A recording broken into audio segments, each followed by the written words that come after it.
100కు పైగా దీర్ఘకాలిక సమస్యలకు ఎటువంటి ఆపరేషన్ దుష్ప్రభావాలు లేకుండా హోమియోపతి చికిత్స. ఎప్పుడైతే హరీష్ రావు గారు రేవంత్ రెడ్డి గారు ఒకే ఫ్లైట్లో హైదరాబాద్ నుండి ఢిల్లీకో, ఢిల్లీ నుండి హైదరాబాద్లో ఒకే ఫ్లైట్లో వాళ్ళిద్దరు ప్రయాణం చేసి వచ్చినప్పుడు హరీష్ రావు గారు రేవంత్ రెడ్డి గారు కాలు పట్టుకొని సరెండర్ అయినాక ఈ కుట్రలు స్టార్ట్ అయినాయి, నా మీద ఈ స్టోరీలు స్టార్ట్ అయినాయి, మా కుటుంబాన్ని విడగొట్టాలనేటటువంటి కుట్ర స్టార్ట్ అయింది. నేను ఛాలెంజ్ చేస్తా ఉన్నా, రేవంత్ రెడ్డి గారు మీరు చెప్పండి, ఆ ప్రయాణం జరిగిందా జరగలేదా? హరీష్ రావు గారు మీరు చెప్పండి, ఒకే ఫ్లైట్లో మీరు రేవంత్ రెడ్డి గారితో కలిసి వచ్చిండ్రా రాలేదా? ఆ తర్వాత నుండే నా మీద ఈ కుట్రలు జరుగుతున్నాయా లేదా?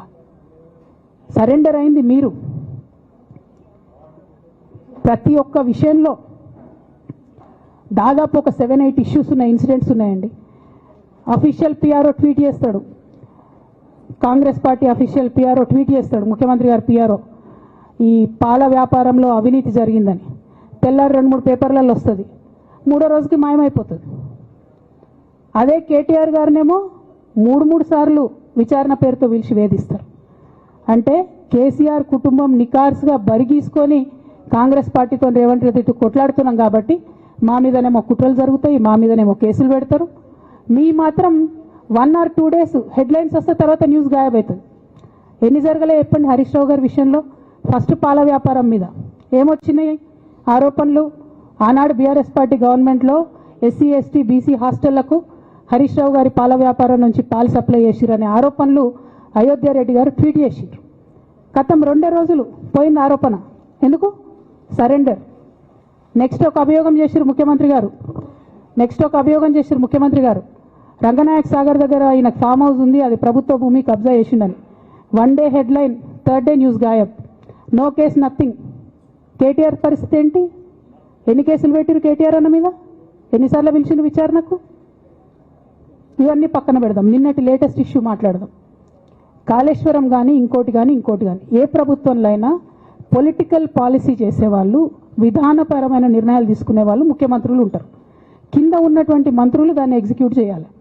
కేసీఆర్ గారు ఒక పాలసీ డెసిషన్ తీసుకున్నారు, నేను కాళేశ్వరం ప్రాజెక్టు కడతా, దానికి ఇన్ని డబ్బులు ఇస్తా అని. ఆనాడు మంత్రి ఎవరు?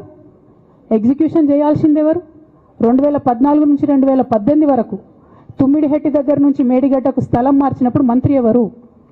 ప్రాజెక్టులు డిసైడ్ చేసినప్పుడు మంత్రి ఎవరు? అన్ని మీటింగ్లు, టెక్నికల్ ఇష్యూస్ చూసుకోవాల్సింది ఎవరు? ఇవన్నీ రేవంత్ రెడ్డి గారు మాట్లాడారు. నేను మొత్తం అసెంబ్లీ స్పీచ్ చూడరు మీరు, వీళ్ళ మ్యాచ్ ఫిక్సింగ్ అనేది మీకు తెలిసిపోతుంది. ఏం మాట్లాడరు ఆయన. ఎంతసేపు కేసీఆర్ కాళేశ్వరం కట్టిండు, కేసీఆర్ కుటుంబం 1,00,000 కోట్లు తిన్నది. అరే 2007 నుంచి ఇప్పటివరకు కాళేశ్వరం 1,00,000 కోట్లు కూడా ఖర్చు కాలే. 1,00,000 కోట్లు ఖర్చు కాని ప్రాజెక్టులో 40 లక్షల ఎకరాలకు నీళ్ళియంగా కూడా 1,00,000 కోట్ల అవినీతి అయింది అంటారు రేవంత్ రెడ్డి గారు. దాన్ని మళ్ళీ ఓన్లీ కేసీఆర్ గారి గురించి చెప్తారు, హరీష్ రావు గారి గురించి మాట్లాడరు. ఒకరు కడుపులో కత్తులు పెట్టుకొని కౌగిలించుకుంటున్నారు. ఎవరు అక్కర్లేదు, వాళ్ళే పొడుచుకుంటున్నారు.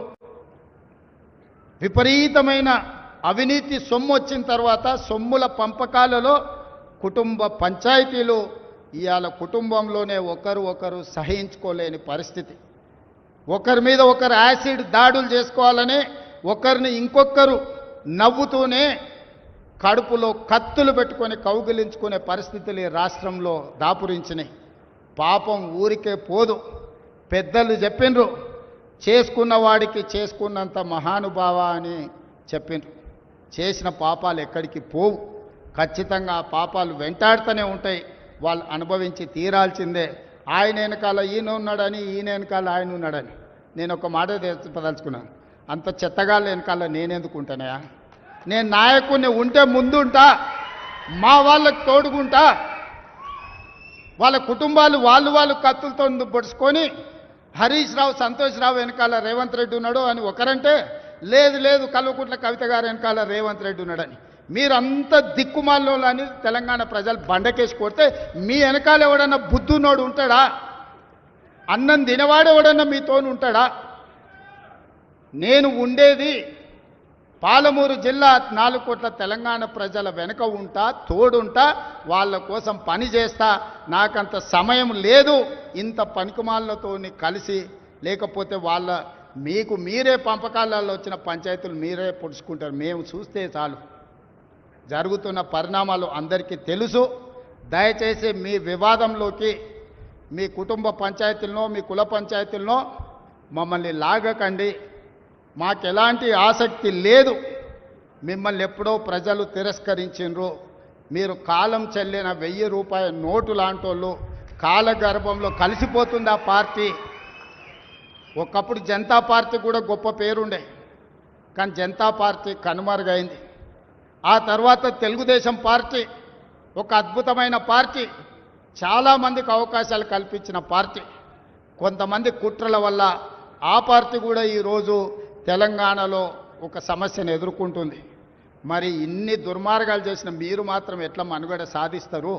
ప్రకృతి అనేది ఉంటుంది, ఆ ప్రకృతి శిక్షిస్తుంది, అందులో మనకి ఎవరికి ఏమాత్రం ప్రమేయం లేదు. రాజకీయాల వైపు చూడకండి మిత్రులారా, పాలమూరు జిల్లాను అభివృద్ధి చేసుకుందాం. ఇరిగేషన్ అండ్ ఎడ్యుకేషనే my first priority. Irrigation and education వస్తే ఆటోమేటిక్గా ఎంప్లాయ్మెంట్ వస్తుంది, ఎంప్లాయ్మెంట్ వస్తే మనమే ఆదర్శంగా నిలబడతామని తెలియజేస్తూ మీ అందరి దగ్గర సెలవు తీసుకుంటున్న ధన్యవాదాలు మిత్రులారా.